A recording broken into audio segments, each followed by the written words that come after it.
ఓం మహాగణాధిపతయే నమః. ఓం గురుభ్యో నమః. ఓం శ్రీమాత్రే నమః. పరమేశ్వర స్వరూపమైనటువంటి జ్యోతిష, వాస్తు మరియు ఇతర అనేకమైనటువంటి శాస్త్రములను మనకు అందించినటువంటి మహర్షులకి నమస్కారం. హయగ్రీవ హయగ్రీవ హయగ్రీవేతి యో వదేత్ తస్య నిస్సరతే వాణీ జహ్నుకన్యా ప్రవాహవత్. అరుణాం కరుణాతరంగితాక్షీం ధృతపాశాంకుశపుష్పబాణచాపాం అనిమాదిభిరావృతాం మయూకైః అహమిత్యేవ విభావయే భవానీం. శ్రీమాత్రే నమః. ప్రేక్షకులకి ఆ లలితాంబిక అమ్మవారి యొక్క అనుగ్రహం పరిపూర్ణంగా కలగాలని మనస్ఫూర్తిగా కోరుకుంటూ మనం గత వీడియోలో శుక్రగ్రహం గురించి, గురుగ్రహం గురించి తెలుసుకున్నాము. ఏ లగ్నానికి ఎటువంటి ఫలితాలు ఇస్తాయి, అది జాతకం లేని వాళ్ళకి ఎటువంటి ప్రభావం చూపిస్తుంది అనేటువంటిది ఈరోజు మనము కుజగ్రహము. చాలామంది చూడండి, కుజదోషం ఉంది, నా కుజుడు బాలేడు, అందుకే వివాహం అవ్వట్లేదని రకరకాల ఉంటాయి. అసలు కుజుడు యొక్క ప్రభావం కేవలం వివాహం మీదే ఉంటుందా? కుజుడు బాగుంటే ఎటువంటి ఫలితాలు ఉంటాయి? కుజగ్రహం గనక స్పాయిల్ అయినట్లయితే ఎక్కడా భయపడకుండా మనం ఎటువంటి పరిహార మార్గాలు చేసుకోవడం ద్వారా ఖచ్చితంగా బయటపడతాము? దానం కానివ్వండి, భగవత్ స్మరణ కానివ్వండి, ఏం చేసుకోవాలి, బాగుంటే ఎటువంటి మంచి ఫలితాలు వస్తాయనేటువంటి విషయాలు మనం ఒక్కొక్క లగ్నరీత్యా ముందుగా లగ్నం చూసుకోండి. లగ్నం తెలియనటువంటి వారు రాశి నుంచి చూసుకోవచ్చు. కుంభలగ్నము, కుంభరాశి. కుంభం వారికి కనుక చూసుకున్నట్లయితే కుజుడు తృతీయ దశమాధిపతి అయినందుకు సర్వసాధారణంగా కెరియర్ విషయంలో, అంటే ఒక కెరియర్ని ఏర్పరచుకునే విషయంలో ఎక్కువ కష్టపడాల్సి వస్తూ ఉంటుంది కుంభం వారికి. జాబ్ కానివ్వండి, బిజినెస్ కానివ్వండి, ఏదైనా కానీ బికాజ్ ఆఫ్ ఆధిపత్యం తనకు వచ్చింది, కష్టపడేటువంటి ఆధిపత్యం కుజుడికి వచ్చింది, అది కెరియర్ సంబంధం వచ్చింది. అలాగే వీళ్ళు మాత్రమే కాకుండా వీళ్ళ సిబ్లింగ్స్కి కూడా కొంత కెరీర్ విషయంలో స్ట్రెస్ ఉండడము, సిబ్లింగ్స్ మూలంగా కొంత స్ట్రెస్ అవ్వడం అనేటువంటిది కుంభం వారికి ఇన్బిల్ట్గా వచ్చినటువంటి లక్షణం. అయితే ఈ కుజుడు లగ్నంలో ఉన్నాడు అనుకోండి, ఉదాహరణకి వీళ్ళకి ఏమవుతుందంటే మిస్కమ్యూనికేషన్స్ ఎక్కువగా అవుతుంటాయి కెరియర్లో. అదే రెండులో ఉన్నాడు అంటే ఒక్కొక్క దాన్ని బట్టి ఒకటి ఉంటుంది, గుర్తుపెట్టుకోండి. ఇక్కడ ఏమవుద్దంటే రావాల్సిన లాభం కూడా ఎక్కువ కష్టపడాల్సి వస్తూ ఉంటుంది ఇక్కడ ఉన్నట్లయితే. కాకపోతే వర్కాలిక్ పర్సన్స్ అవుతారు. మళ్ళీ ఇక్కడ లగ్నంలో ఎప్పుడైతే కుజుడు ఉంటాడు బాగా కష్టపడి రాక్షసుల్లా కష్టపడ్డం అంటూ ఉంటారు, అలా జరుగుతూ ఉంటుంది. అదే కుంభానికి రెండులో ఉన్నాడు కుజుడు ఉదాహరణకి, ఇక్కడ మాత్రం కాస్త ఎక్కువగా సిబ్లింగ్స్ మూలంగా కుటుంబ సభ్యులతో కుటుంబంలో స్ట్రెస్ ఎక్కువ పొందుతారు. ఎందుకంటే మూడవ అధిపతి పాపి ఇక్కడ ఉన్నాడు కాబట్టి. కాకపోతే ఇక్కడ ఏంటంటే ఈ కుంభం వారికి ఈ కెరియర్ రెండులో ఉన్నప్పుడు మాత్రం ఏదో ఒక ఉద్యోగం కంటిన్యూస్గా ఉంటుంది. స్ట్రెస్ ఉన్నప్పటికీ ఉద్యోగం కంటిన్యూగా ఉంటుందని చెప్పొచ్చు. ఉద్యోగ సంబంధించిన విషయంలో దూర ప్రాంతాలకు వెళ్తారు రెండులో ఉన్నప్పుడు. ఎందుకంటే న్యాచురల్ మీన రాశిలో వెళ్ళి కుజుడు కూర్చున్నాడు ఇక్కడ కుంభలగ్నానికి. అదే కుంభానికి మూడులో ఉన్నాడు, థర్డ్ కదండి. ఇప్పుడు ఎట్లాగా ఏమిటి అంటే, ఒకటి మూడులో ఉన్నప్పుడు ఏంటంటే సిబ్లింగ్స్ గృహంలో ఉండకుండా వేరే ప్రాంతానికి వెళ్తే బాగా సెటిల్ అవుతారు, గుర్తుపెట్టుకోండి. అలాగే మరొక విషయం ఏంటంటే కాస్త మీరు కూడా అంటే ఉద్యోగ సంబంధించిన రీత్యా కొంచెం వేరే వేరే ప్రాంతాలకు వెళ్ళడము ఇట్లాంటివి ఎక్కువగా జరుగుతాయి. కెరియర్ డెవలప్మెంట్ రావాలంటే వేరే ప్రాంతానికి వెళ్తేనే డెవలప్ అవుతారు మూడులో కుజుడు ఉన్నప్పుడు. నాలుగులో ఉన్నాడు కుజుడు ఉదాహరణకి. ఇక్కడ కలిగేటువంటి ఫలితాల్లో పర్టికులర్గా ఏంటంటే ఈ నాలుగులో ఉన్నప్పుడు ఏంటంటే సర్వసాధారణంగా ఇది కొంచెం సంతాన సంబంధించిన మీద ఎఫెక్ట్ చూపిస్తూ ఉంటుంది. అయితే ఈ నాలుగులో ఉన్నప్పుడు కొంచెం జీవిత భాగస్వామి వర్కాలిక్ పర్సన్ అవుతారు సర్వసాధారణంగా. ఎందుకంటే ఈ దశమాధిపతి నాలుగులో ఉండి సప్తమాన్ని చూస్తున్నాడు. సో వచ్చే జీవిత భాగస్వామి బాగా వర్కాలిక్ పర్సన్గా ఉండడము ఇట్లాంటివి ఎక్కువగా మనం చూస్తూ ఉంటాం. అదేవిధంగా మరొక విషయం ఏంటంటే ఇక్కడ కొంచెం అంటే ఫ్రెండ్స్తో కూడా కొంత స్ట్రెస్ ఇస్తుందండి నాలుగులో కూర్చున్నప్పుడు. ప్రేమ వ్యవహారాల వల్ల, ఫ్రెండ్స్ వల్ల కొంత స్ట్రెస్ ఉంటుంది వీళ్ళకి. అంటే ప్రేమించడం వల్లే కొంత ఇబ్బంది పడుతూ ఉంటారు. ఐదులో ఉన్నాడు అనుకోండి ఉదాహరణ కుజుడు, ఇక్కడ కూడా ప్రేమ వ్యవహారాల వల్ల ఇస్తాడు. కాకపోతే ఏంటంటే కొంచెం ఇష్టపడిన వారిని వివాహం చేసుకుందాం అనే ప్రయత్నం ఎక్కువ స్ట్రెస్ ఇస్తూ ఉంటుంది ఇక్కడ. ఇంకోటి కుజుడు 5లో ఉన్నప్పుడు సర్వసాధారణంగా ఏంటంటే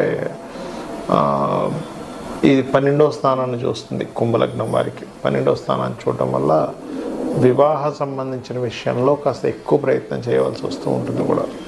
మీకు ఏదో 12వ స్థానం కూడా వివాహ తర్వాత ఉండేటువంటి జీవిత స్థానంగా తీసుకోవాలి.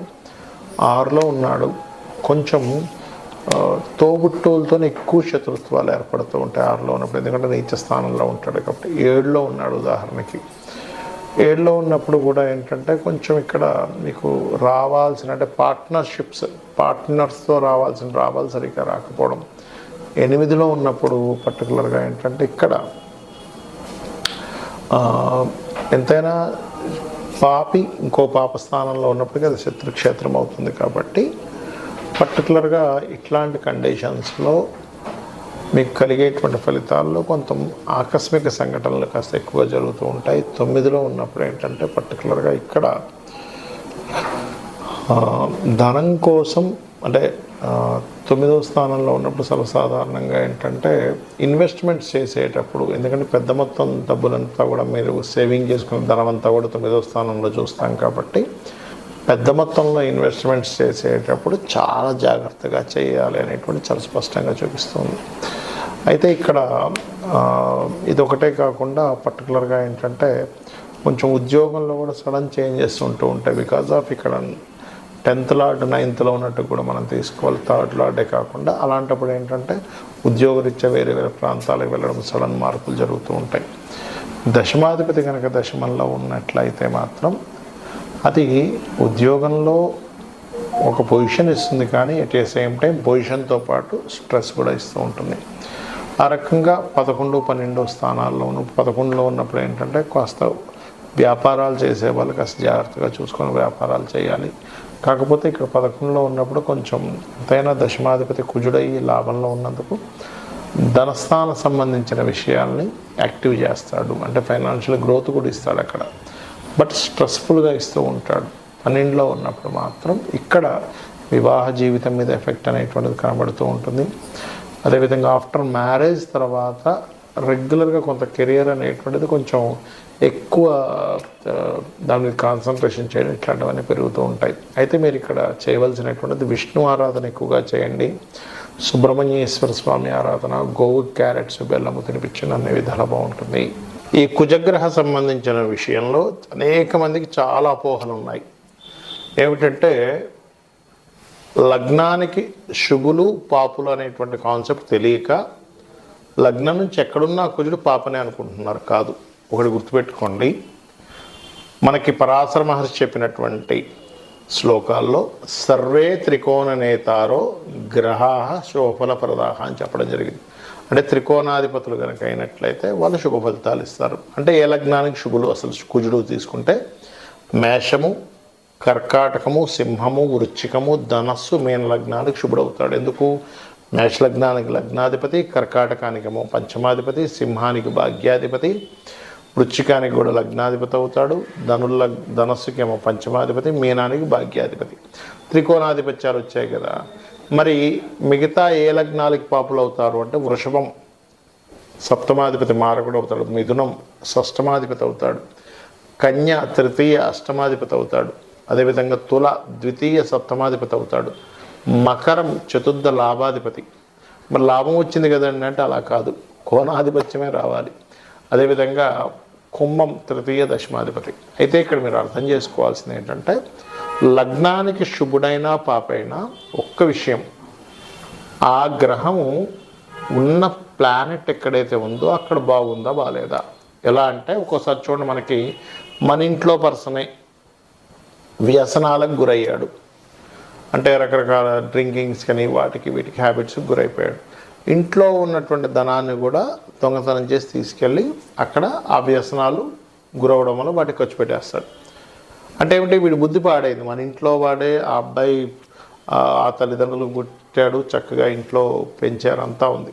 కానీ ఎందుకు మరి సొంత వాళ్ళే కదా అంటే ఆ పర్సన్ వ్యసనాలకు గురైనప్పుడు ఇంట్లో ఉన్నటువంటి ధనాన్ని తీసుకెళ్ళి అయితే తాగుడుకు అలవాటు పడ్డాడో ప్లానెట్ లగ్నానికి శుభుడైనప్పటికీ ఒక్కొక్కసారి ఆ ప్లానెట్ ఆ రకంగా పనిచేస్తుంది. దాన్ని పిఏసి అంటారు, అంటే ప్లేస్మెంట్, ఆస్పెక్ట్ అండ్ కంజంక్షన్.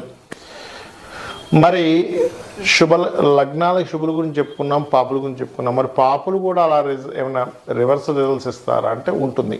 అంటే ఈ కొన్ని లగ్నాలు పాపులు అనుకున్నాం. ఏవేవి? వృషభము, మిథునము, కన్య, తుల, మకర, కుంభ లగ్నాలు. అయితే ఈ లగ్నాలకి కుజుడు పాపి ఫైన్, కానీ ఒక్కొక్కసారి ఇది కనుక వెళ్ళి శుభ నక్షత్రాల్లోని శుభరాశుల్లో ఉన్నప్పుడు అది శుభ ఫలితాలు ఇచ్చేస్తుంది, పాపత్వం పోతుంది.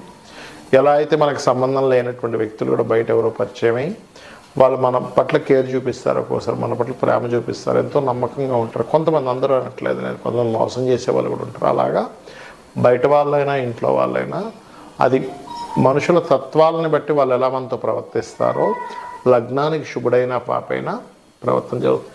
అయితే ఇక్కడ ఏంటంటే లగ్నానికి శుభుడై ఇంకా శుభగ్రహాలతో కలిస్తే ఇంకెక్కువ శుభం ఉంటుంది. పాపగ్రహాలతో కలిస్తే ఇంకా ఎక్కువ పాపం ఉంటుంది. ఎందుకు చెప్తున్నాను అంటే మాట, చాలామంది కుజ సంబంధించిన విషయంలో కుజ దోషము అనేది చాలా బాగా పట్టుకుంటారు. ఏమంటే కుజదోషం ఉందంట, కుజదోషం ఉన్న వాళ్ళని కుజదోషం ఉన్న వాళ్ళతోనే వివాహం చేయాలి అంటూ ఉంటారు. అదొక కాన్సెప్ట్, కుజదోషం ఉన్న వాళ్ళని కుజదోషం ఉన్న వాళ్ళతోనే వివాహం చేయాలని. కానీ వివాహ ప్రక్రియ, వివాహ సంబంధించినటువంటి విషయంలో మాత్రం ఖచ్చితంగా మీరు పాటించాల్సిన విషయం ఏంటంటే, మీరు సప్తమ స్థానాధిపతి, అంటే మీరు ఎవరినైతే వివాహం చేసుకుంటున్నారో అమ్మాయి కావచ్చు అబ్బాయి కావచ్చు, 7th లార్డ్ ఎలా ఉన్నాడు, వివాహ కారకుడు ఎలా ఉన్నాడు, 12వ స్థానాధిపతి ఎలా ఉన్నాడు, ఇవి ప్రధానంగా తీసుకోవాలి. అంటే 7th lord and 12th lord. దీంతోపాటు స్త్రీలకైతే కుజగ్రహం, ఇప్పుడు మనం కుజగ్రహం గురించి మాట్లాడుకుంటున్నాం కదా, కుజుడు ఎక్కువ స్పాయిల్ అయితే స్త్రీలకు ఎక్కువ ఎఫెక్ట్ ఉంటుంది, అంతేగాని పురుషులకు ఎక్కువ ఎఫెక్ట్ ఉండదు. పురుషులకు కూడా ఉంటుంది కానీ అది వేరే విధంగా ఉంటుంది.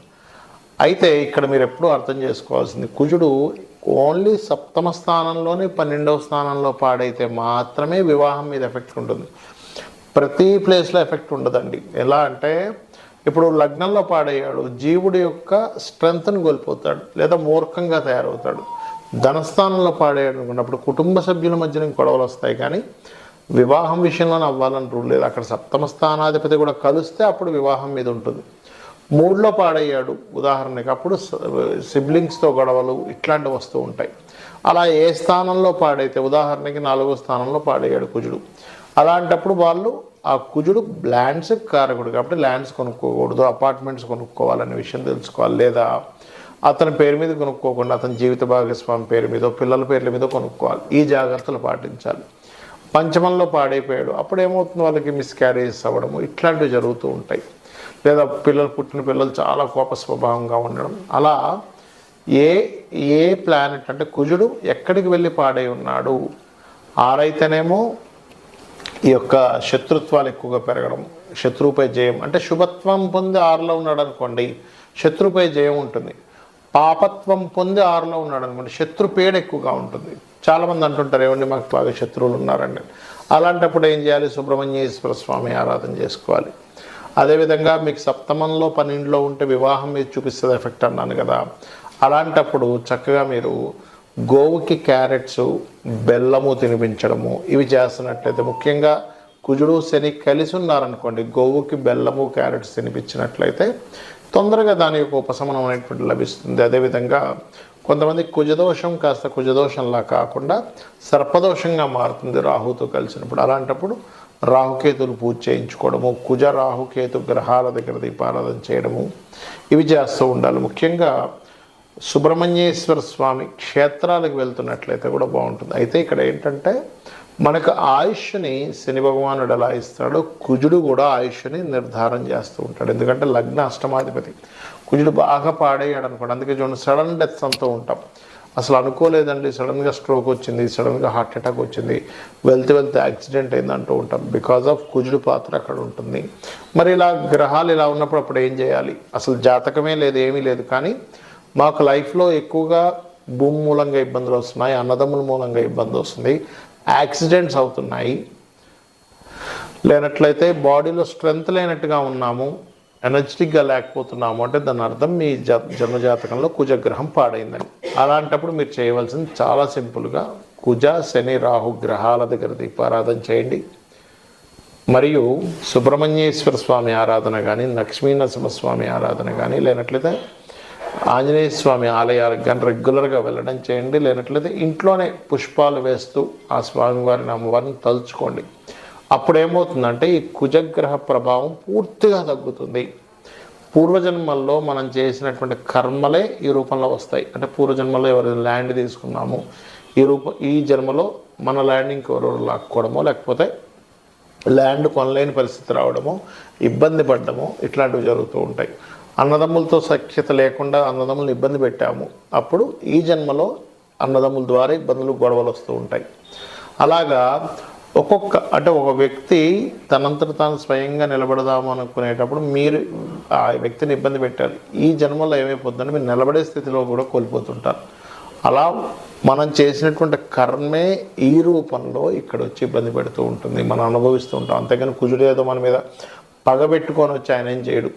మనం చేసుకున్న కర్మ కుజుడు రూపంలో వస్తుంది. ఇట్లాంటివన్నీ గొడవలు కావచ్చు, ఈ భూములు కావచ్చు, ఫ్యాక్టరీస్, కొంతమంది చూడండి ఫ్యాక్టరీ పెట్టి నష్టపోతుంటారు. అంటే ఏమిటి, పూర్వజన్మల్లో ఒక మంచి ఫ్యాక్టరీ మీకు ఎవరైనా అప్పచెప్తే మీరు దాన్ని కాస్త లాస్లోకి తీసుకెళ్ళి కావాలని పని కట్టుకొని వాళ్ళని ఇబ్బంది పెట్టినట్లయితే మీరు ఈ జన్మలో ఫ్యాక్టరీలు పెట్టి ఇబ్బంది పడతారు. ఇది వెరీ క్లియర్లీ మనకి కర్మ విపాకము అనేటువంటి గ్రంథంలో ఉన్నటువంటి విషయాలు నేను చెప్తున్నాను అన్నీ కూడా. కాబట్టి చాలామంది భూములు కబ్జాలు చేస్తుంటారు ఈ జన్మల్లో. వాళ్ళకి శాస్త్రం ఏం చెప్పిందంటే కర్మ విపాకం అనేటువంటి గ్రంథము 1000 జన్మలు మలములో పురుగుగా పుడతాడట వ్యక్తి. కాబట్టి ఇవి గుర్తుపెట్టుకోండి. సుబ్రహ్మణ్యేశ్వర స్వామి ఆరాధన చేయండి, అన్ని విధాలా బాగుంటుంది. శ్రీమాత్రే నమః.